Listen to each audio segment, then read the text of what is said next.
यो लाओत्सेचा ताओबोध योगदास श्री जयगणेश जोशी यांचे प्रवचन. निरीच्छा हेच जीवन, भाग 1.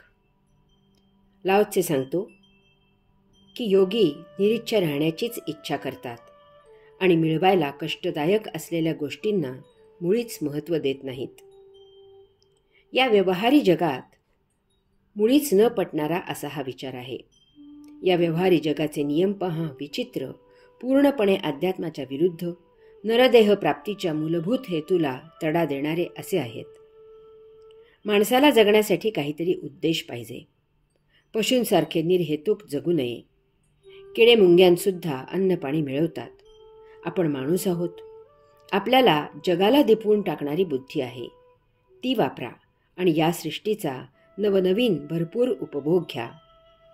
कष्ट घ्यावेत, मेहनतीचे पहाड फोडावेत आणि यश मिळवावे. जे सर्व करतात त्यात विशेष असे काही नाही. जे इतरांना जमत नाही असे काही करून दाखवावे, तेव्हा जगात नाव होते, खोऱ्याने पैसा प्रतिष्ठा मिळते, वगैरे वगैरे. एक पुढारी आहेत. त्यांची प्रसिद्धी काय तर ते 10-15 दिवस सहज उपवास करू शकतात. त्यांना विचारले की तुम्ही का उपवास करता? ते सांगतात, मी देशासाठी उपास करतो. हे भ्रष्ट सरकार घालवण्यासाठी उपास करतो. त्यांची मजल इतकी पुढे गेली की ते सांगू लागले, मी देशासाठी लग्न केले नाही. आता काय करावे? यात देश वगैरे काही नाही. प्रसिद्धीची इच्छा आहे. सामान्य विचार करावा की उपवास करून देश कसा चालणार? त्यासाठी संरक्षण, अंतर्गत सुव्यवस्था, अर्थशास्त्र, शेती, कारखानदारी, अत्याधुनिक तंत्रज्ञान, प्रशासन, जागतिक राजनीती इत्यादींची उत्तम माहिती असणारे व्यक्तिमत्व तुमच्याकडे उपलब्ध असायला पाहिजे. तरच देशाचा कारभार चालू शकेल. अशांच्या हाती जनता सत्ता देऊ शकेल. परंतु दुर्दैवाने येथे नाच, गाणी, खेळ या जोरावर लोकप्रिय झालेल्यांना किंवा पैसे देणाऱ्यांना जनता निवडून देते. प्रत्येकाला इच्छा एकच आहे की मला अमोज पैसा, प्रसिद्धी मिळावी. त्यासाठी काय वाटेल ते करण्याची तयारी आहे. अगदी कमरेचे सोडून डोक्याला गुंडाळण्याचीही तयारी आहे. पुढारी म्हणाले की बारबाला बंद झाल्या पाहिजेत. परंतु बारबाला का तयार होतात? त्यांच्याकडे लोक का जातात? याचे कारण शोधून ते निवारण करायची बुद्धी होत नाही.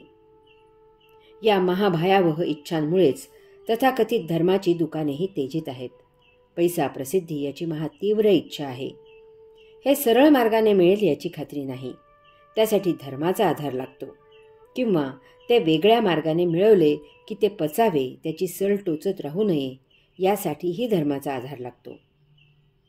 मग काय, आमचे पुरोहित, पुजारी, पंडित बसलेच आहेत पोथ्या घेऊन पूजा करायला, मंत्र म्हणायला.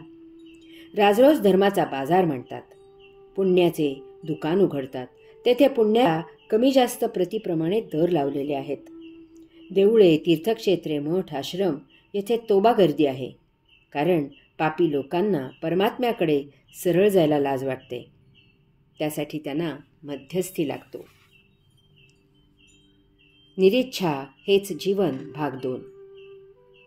लाओत्से सांगतो की योगी निरीच्छ राहण्याचीच इच्छा करतात आणि मिळवायला कष्टदायक असलेल्या गोष्टींना मुळीच महत्त्व देत नाहीत. भौतिक वस्तू जगताच्या भोगापवर्गतेच्या इच्छा कधीही पूर्ण होत नाहीत. इच्छा झाली की तिच्या पूर्ततेची तहान लागते आणि त्याचा अहंकार निर्माण होतो. इच्छा सरळ मार्गाने पूर्ण होत नाहीत. कारण त्या तुमच्यासाठी नसतात. त्या मिळवण्यासाठी तुमचा देह निर्माण केलेला नसतो. तुमचा देह तुमचे संचित संपवण्यास योग्य असाच धारण केलेला असतो. यामुळे जे तुम्हाला अप्राप्य आहे असे वाटते ते अप्राप्य नसते, तर ते तुमच्यासाठी अनावश्यक असते.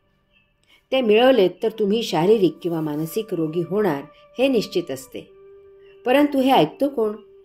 यामुळे डॉक्टरांकडे आणि विशेष करून मानसोपचार तज्ज्ञांकडे गर्दी आहे. माणसाला नको त्या इच्छा आहेत. त्याला नित्य जीवन अळणी झाले आहे. परंतु तेच त्याला श्रेयस्कर आहे हे तो समजावून घेत नाही. अळणी असणे हा मनाचा खेळ आहे हे समजून घ्यावे.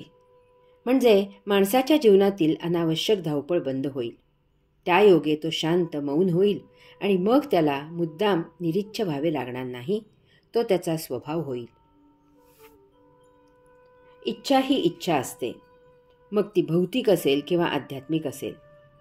जसा भोग मिळावा अशी इच्छा होते, तसेच योग साध्य व्हावा अशीही इच्छा होते. त्यातही माणूस अडकतो. त्यासाठी तो योगाचे दुकान चालवतो.